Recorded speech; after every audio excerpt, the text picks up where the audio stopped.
Good morning, everybody. Thanks for being here. I have the incredible pleasure of introducing two people who I think are just really standouts in what I would call speaking truth to power, something that we really need in the pesticide arena. So our first speaker is Routt Reigart. He is the chair of the Beyond Pesticides Board and a pediatrician for the Medical University of South Carolina. He's done a zillion things over his career, but I'm just going to give one example. So there's a book that EPA has for doctors. It's called Recognition and Management of Pesticide Poisonings. And Routt has written that book a couple times, or at least edited it. Twice. And the last time he said, you know what?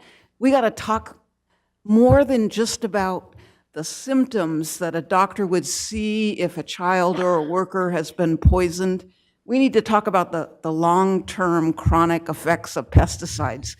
Needless to say, EPA didn't want this to happen, but Routt made it happen. So thank you, Routt. Thanks. Is the microphone working? I can't hear my echo. Can we put the slides up? Okay. I hate it that there is so much I want to talk to you about, and I only get 20 minutes, so I really can't tell you very much. So I'm trying to make sure that what I tell you is valuable. I could speak to you for hours about children and pesticides. There we go. This is a tale that I need to tell, and it's chronic effects only in that both of these children have lifelong handicaps. The one on the right is from a tragic event that occurred back in the 1960s. Was pregnant women were given a drug called thalidomide, which was supposed to take care of their morning sickness. It was an anti-nausea drug. And we had an epidemic of children who were born with short limbs, and these are the kids on the right. The child in the middle, I met when he was 4 years old. He was a very intelligent child, but he had a big problem because he had no limbs. And so I spent a long time with his mother, and her story was that she had worked in South Florida on a farm, factory farm, was a undocumented Mexican woman, had paid a lot of money to get in. And as she worked, she and the other people on her crew were getting sprayed by work on adjacent rows of the field. And this was all during her pregnancy. When one of the workers got sick, they were told to go sit down and rest for a while and drink some water, and when they felt better, to come back to work. The long and the short of it is when her child was born, he had no limbs. And of course, he still has no limbs and suffered a lot of medical problems because of it. And the sort of additive to this story is that there was another woman on the same work crew who got pregnant about the same time, and her ultrasound showed that she had a child with a similar malformation, so she terminated her pregnancy. So there were two people on the same crew exposed in the same fashion that ended up with the same problem. So this is one of the examples of how farm workers' exposure, particularly on some of the factory farms, can be so detrimental to their health. But this is one of those extreme examples. But what I'd like to talk to you a little bit more about is one area of susceptibility for both animals and children, which is early development of the nervous system. Who asked the question? Okay, that's an interesting story. I actually was involved in pursuing a lawsuit to help this child. And in deposition, before deposition, I'd gotten a list of the chemicals that were used in these fields during the time she was working, but the company wouldn't allow me any information about how much they'd used, when they'd used it. This was proprietary information, which I wasn't allowed to have. So in the deposition, I had found that many of the chemicals that were used when applied to animals in the laboratory, they did cause limb reduction. So there was a list of potentials among those that were used, and the lawyers that were deposing me, they said, well, that's no good. You got to tell us which one did it. And I said, okay. For the last year, I've been asking for information about how much was used when during this woman's work. And they said, we'll get it for you. I said, well, when you do that, I'll tell you which one did it. They walked out of the room and settled the case.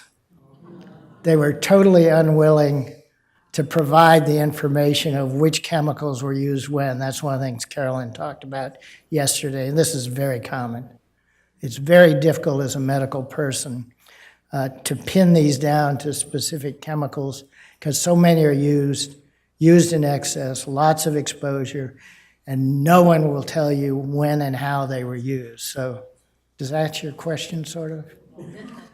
That's the best I can tell you, except they were willing to spend a whole lot of money for me to not have that information. Okay, I know that's a downer, but whoops, got to go the other way. Okay, so you know all of this stuff. There are a bunch of different things that are pesticides. Among the insecticides, and you heard about this in the last talk, so I'm going to go through it real quickly. We've gone through this cascade of we find out one's bad and we go on to the next. So the oldest ones are the halogenated hydrocarbons. Then we went to organophosphates and carbamates, pyrethroids, neonics are the big one now, and there'll be something else that'll come along.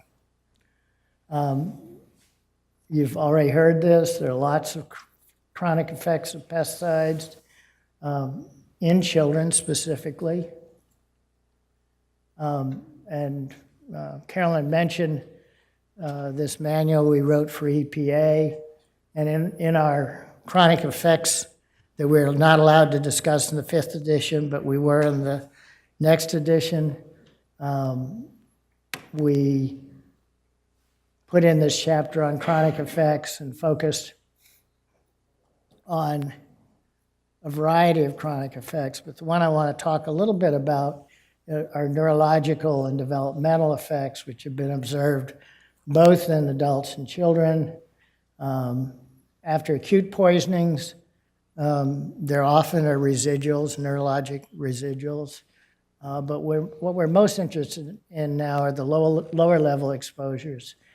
And the evidence we have is largely at this point in organophosphates and the organochlorines. And some of the effects that have been seen include ADHD, autism spectrum disorder, and then for adults, early onset and severe Parkinson's disease. What I really want to talk to you mostly about are critical periods of neurologic development for children. And one of my reasons to focus on children is that they are so different from us. One of the things that's not on my slides that most of you know is that the brain has its complete growth size in humans that's as big as it's ever going to be by 6 or 7. Through the years up until late adolescence, there's a lot of changes of sort of sophistication of the brain, not increased in size, including, as you know, teenagers have no frontal cortex. They have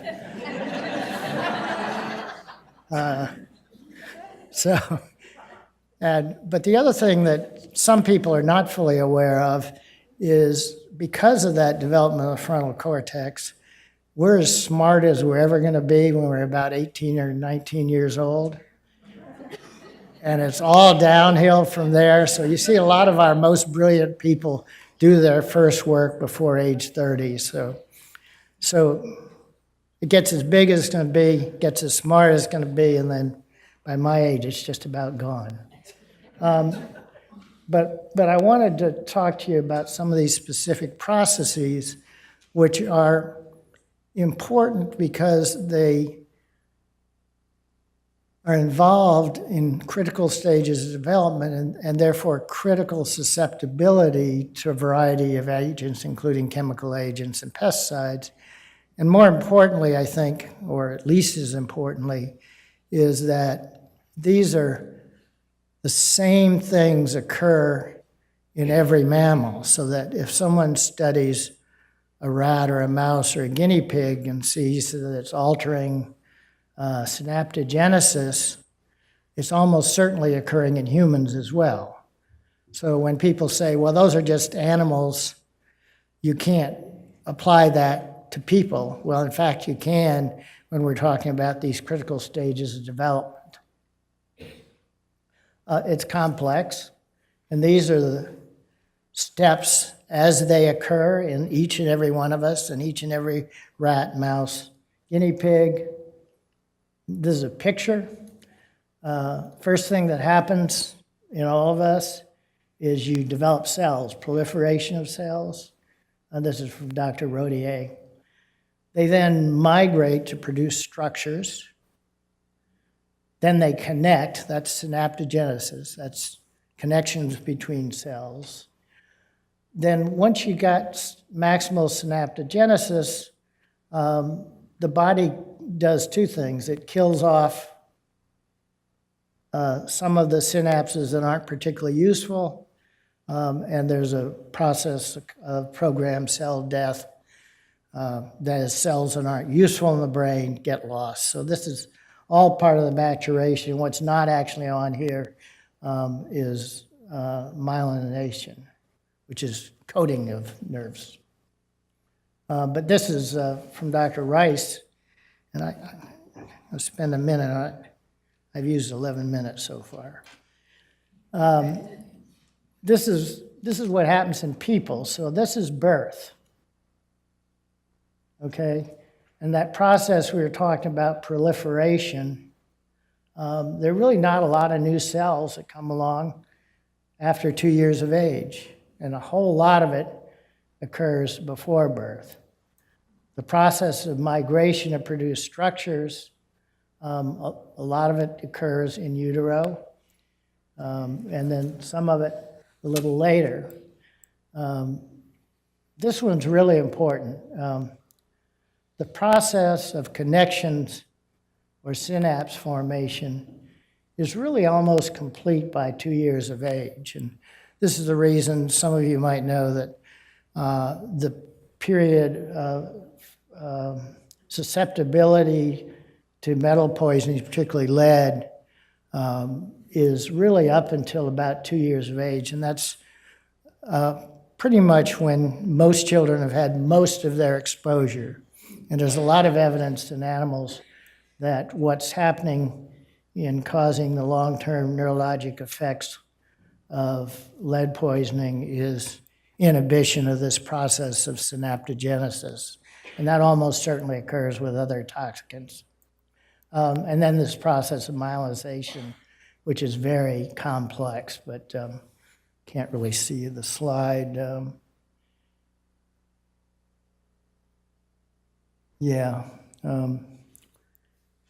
We'll go by that one. Okay. So these are the processes. The important thing to recognize, though, is a lot of them happen before you're even born. And this is one of the things that tells you why it's so important or so critical that we decrease exposure in utero to these toxicants, and why some of the effects we observe are primarily with exposures before birth through the mother. I love this slide. This is the process of connection between cells. This is what it looks like at birth, very few connections, a lot more by 6 months of age. And then the peak of synapse formation, synaptogenesis, is at 2 years of age. And a very smart neurodevelopmental scientist once told me, this is the reason why 2-year-olds are so crazy. They have so many connections, they don't know what to do with it. And after 2 years of age, some of the cells start dying on purpose, and a lot of these synapses get trimmed because the body figures out they're not particularly useful. But if you think about critical stages of development, you can imagine how something that alters or decreases synaptogenesis doesn't give you as much to work with at this age. And this is how we think about, as scientists, mechanistic explanations for what we observe in humans, and why we can use animal models. Because obviously, I can't take a bunch of 2-year-olds and sample pieces of their brain to see how many synapses they have, but I can use a rat or a guinea pig and show that whatever it is that we're talking about, my light just is not working. Whatever animal model we're using, if there is decreased synaptogenesis, then that's almost certainly occurring in children, although it's going to occur at a different age, obviously, because their stages are the same. The timing is different because rats don't live as long as people. And so they do everything a lot quicker. So, what do we know about some of the neurologic and neurodevelopmental problems in childhood? These are all referenced, but organochlorines, these are your DDTs, your chlordane, heptachlor we had up there. They have been shown to lower your neonatal behavior scores, lower scores on the California preschool social competence, and that's a lot of words, but it means something. The PDI, which is part of one of the tools that we use to look at young children. And then as they get older, increased rates of ADHD and autism spectrum. And this is prenatal exposure during these critical phases of early brain development. Organophosphates, basically the same thing. Lower scores on the Brazelton scale, lower scores on the Bailey scales, which include the mental development index that I mentioned before, increased rates of pervasive developmental disorder, and poor school performance. Again, this is primarily appears to be prenatal and very early childhood exposure during these periods of rapid critical brain development. And I'm going to actually end there 2 minutes early, unless you want to hear a funny story. This is one I ran into a few years ago. These 5 adults were cooking steaks on the grill.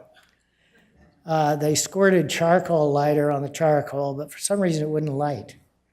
So they said, oh, this is the wrong can.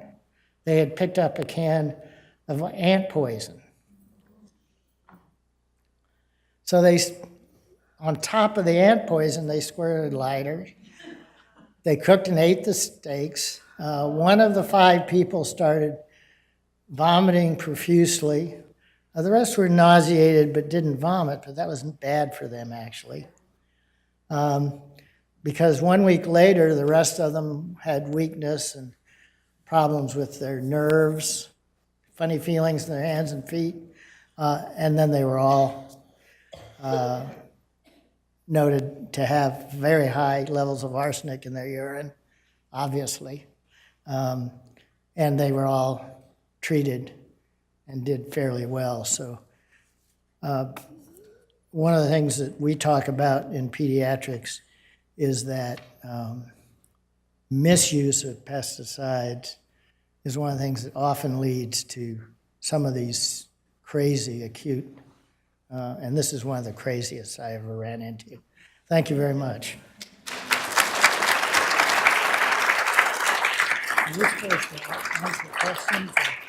So now I get to introduce Nayamin Martinez. She's the director of the Central California Environmental Justice Network, a very feisty organization in a part of the state where it's not really easy to be feisty. Just to tell a little story about Nayamin, last year she organized a visit to the Clovis office of the Department of Pesticide Regulation. Clovis is a small town outside of Fresno, and let's just say that they don't get a whole lot of visitors.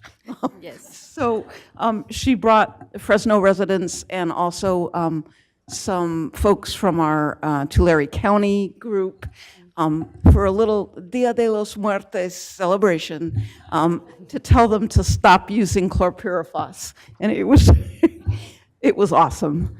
So Nayamin Martinez. Thank you. I'm going to wait for 1 more second to see if my slides are going to be up. Well, while they put up my slides, I just want to say that I want to thank the organizers for the invitation. I know that the room is full with experts. Many of you could be here sharing your vast knowledge and expertise. So I feel very lucky and humbled for the opportunity. And I really want to take this opportunity to be the voice for some that many times don't have the voice. And those are the children in rural communities, children of communities in the San Joaquin Valley, the place that has been my home for the 18 last years. I've lived and worked in Fresno County, but not only in Fresno, but across the San Joaquin Valley, all the way to Kern, and as north as Stockton and San Joaquin County. So it is really a privilege for me to be the voice for these children, because they are the ones that are more exposed to pesticide exposure. We are all in the Central Valley of California because agriculture is the main economic activity in our region.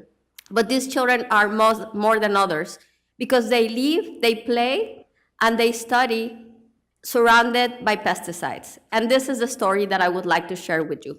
But before I do that, I would like to take this opportunity to introduce to you this handsome baby who is in the screen right now. His name is Anuri. And Anuri, not only he's a beautiful baby, he's a 4-month-old who was born in Fresno and lives in the farming community of Lindsay in Tulare County. So why Anuri?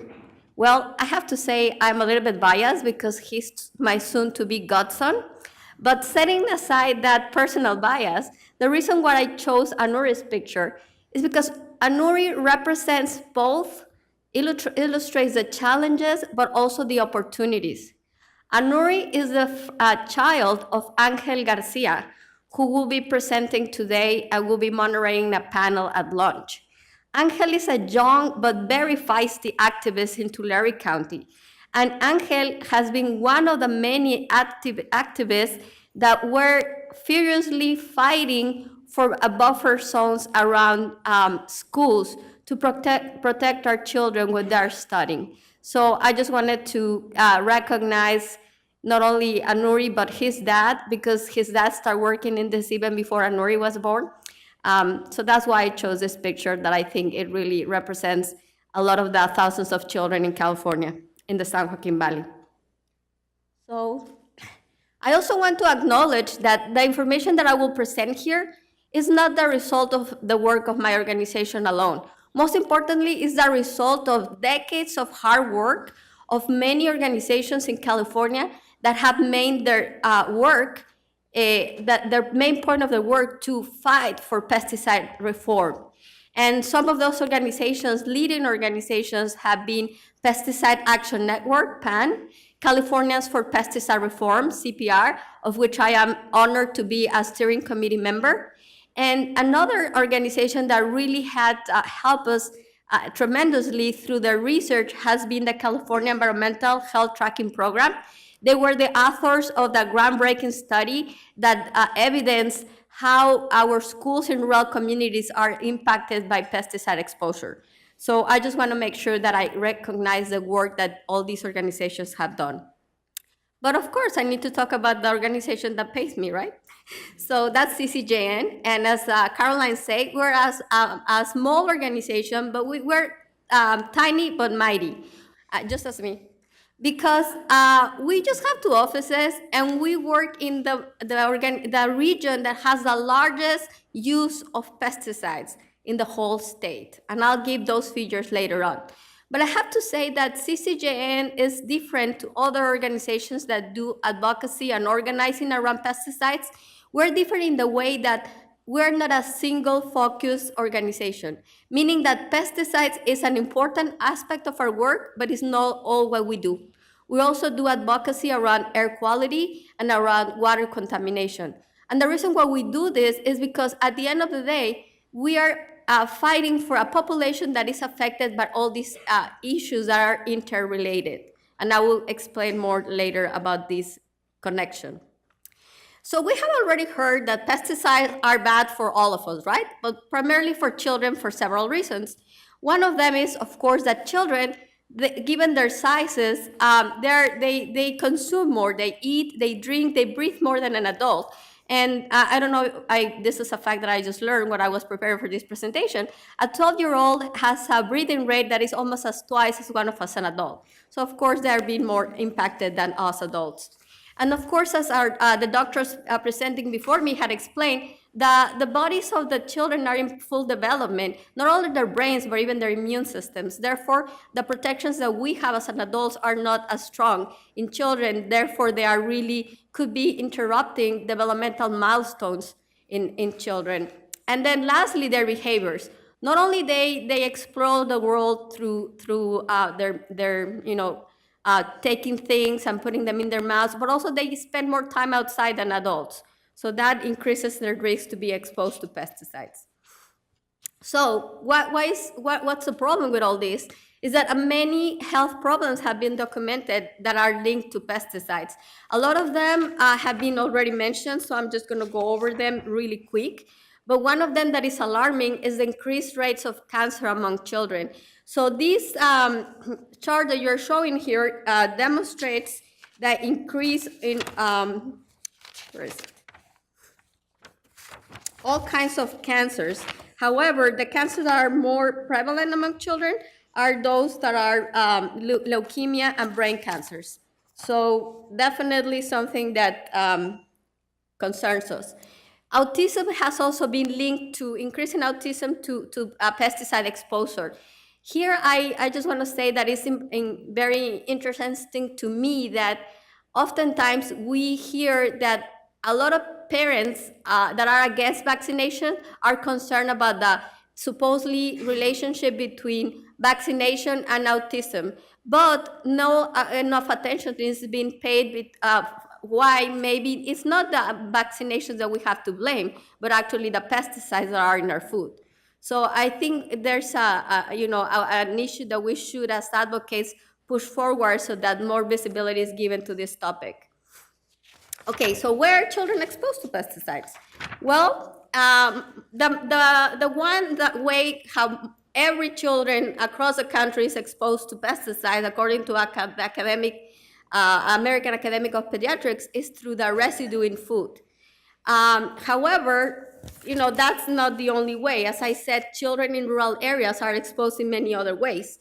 So the exposure, especially the two photos on the bottom, really illustrate the ways in which rural kids are exposed to pesticides other than the food residue. And that is because their schools, our schools, are surrounded by fields where pesticides are applied. And that's even leaving aside the fact that inside the schools, pesticides are being used to treat the schools. And then, of course, the exposure of the women who are pregnant and are still farm workers. And that's a really tough situation. I have, for the past 18 years, working with farm workers, a lot of them pregnant women, trying to provide information about how to protect themselves from pesticides. And it's a difficult choice because they don't go and work just because they want to. They have to. They need to bring income to their families. So oftentimes they don't have the luxury of saying, well, I'm going to stop working while I'm pregnant. They don't have that choice. So they are forced to be there working even until the third trimester of their pregnancy. And unfortunately, that really puts their health and the health of their babies or born babies in risk, because as we know, many studies have documented that the pesticides, the chemicals used in these pesticides, really can cross the placental barriers, harming the developmental baby. So I think that there's no an easy solution for this, because as I said, the economic situation that a lot of these farm worker families are facing don't allow them to take time off during their pregnancy. So I want to really recognize and recommend you the kids on the front lines, how pesticides are undermining the health of rural children. This was produced by Pesticide Action Network in 2016. And this report really evidenced a lot of the problems that rural communities are facing in California. It has 2 case studies of areas in California, the San Joaquin Valley, but also the Central Coast. For my presentation, I've chosen to just present data that documents this problem in the San Joaquin Valley. As I said, children are exposed where they live. Because how many of you have been in the San Joaquin or the Central Valley of California? Okay, so I know you understand what I'm saying, right?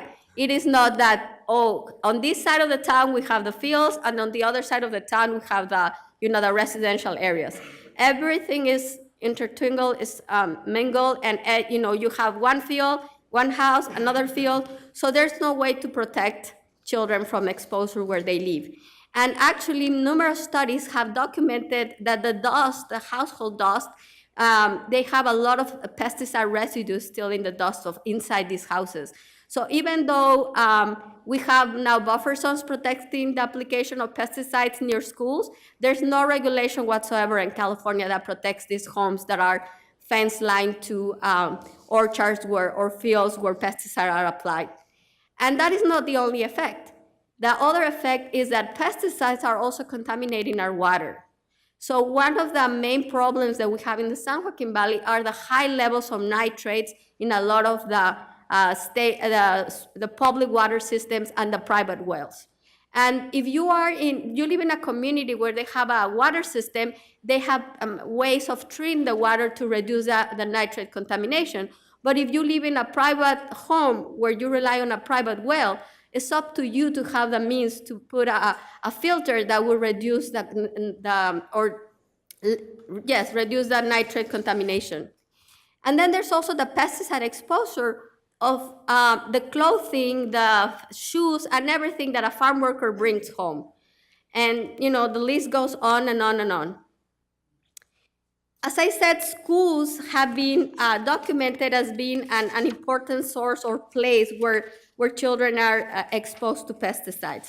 And that was the study that I referenced earlier, done by the Environmental Health Reporting,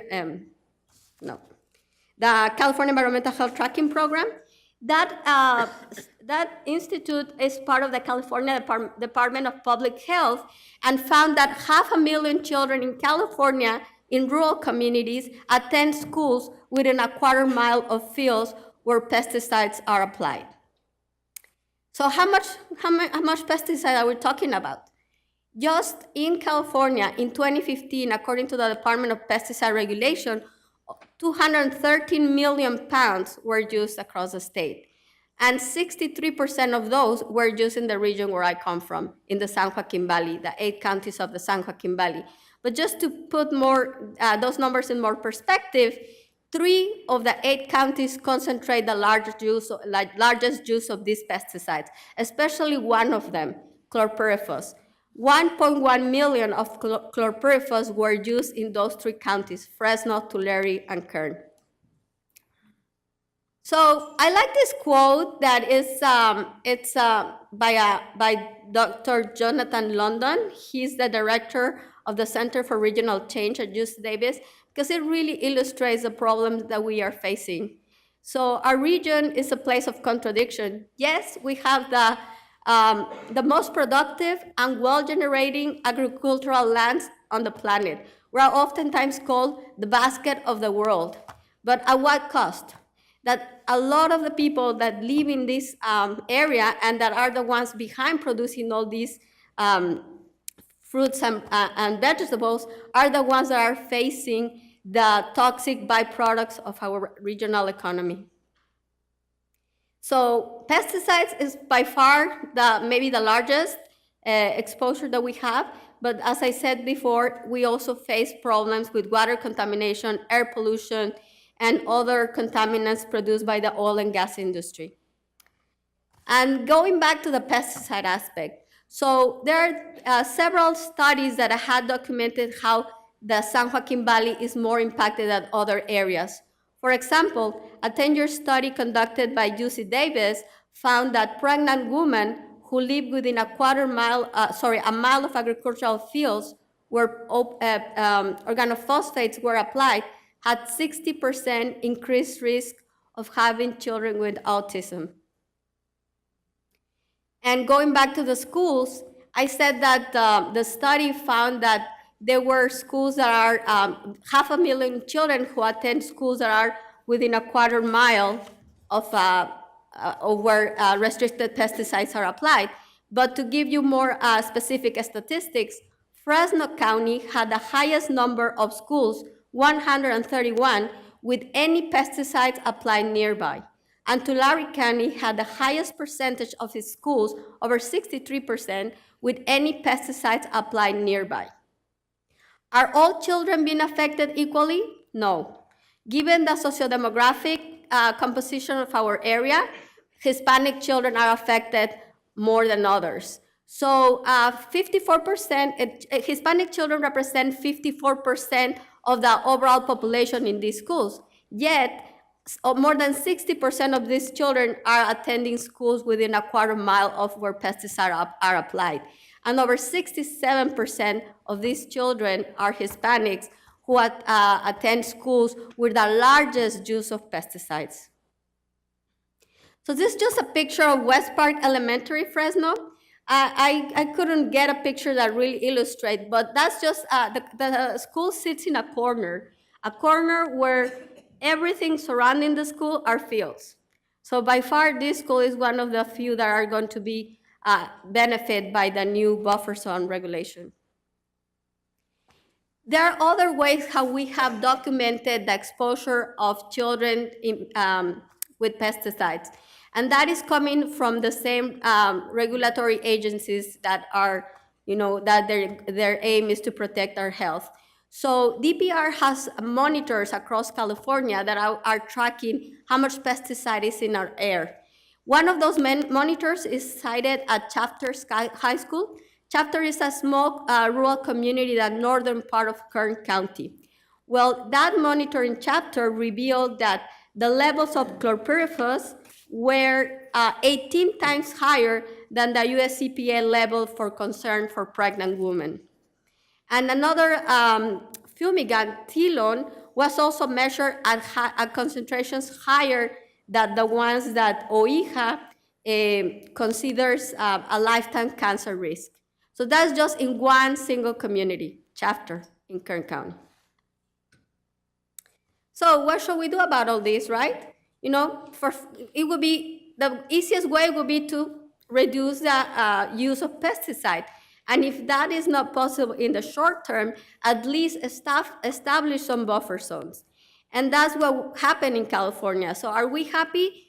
In a way, we are, because in January of 2018, a new regulation was started implementation, which is aimed at protecting schools that are within a 1/4 mile of where pesticides are applied. However, it is a very limited protection. Why? Because the regulation is just going to apply from Mondays to Fridays, 6 a.m. to 6 p.m., okay? So what happens? How many of you have children or live here in California and have children? So what happened in schools after 6 p.m. or after 3 p.m.? School grounds become sports places, right? Or at least where I live. The schools are lending some sport leagues their fields to practice soccer, to practice baseball, to practice football. So this regulation is not going to protect children, not when they are inside of the classroom, but when they are outside, more exposed to pesticides than any other time. So for us advocates, it was really not enough what DPR did in this new regulation. And I just want to say that this regulation was not enforced out of the good heart of DPR. It was the result of years, almost 10 years of hard work of advocates such as CPR and PAN and many others across the state.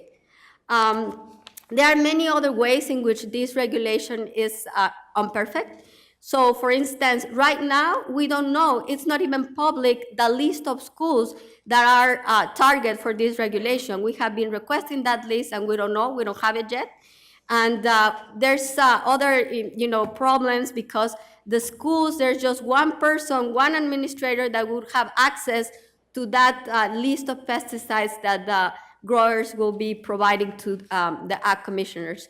So it's a whole topic for maybe a different panel, but I just want to say that, there have been some gains in trying to protect our children, especially in rural areas. And just to conclude my presentation, I would say that we need more stringent regulations at all levels, local, state, and federal. But we also need more funding for farmers so that they could transition to farming methods where they don't rely on pesticides. And I think we need more research done on chronic exposure. So thank you.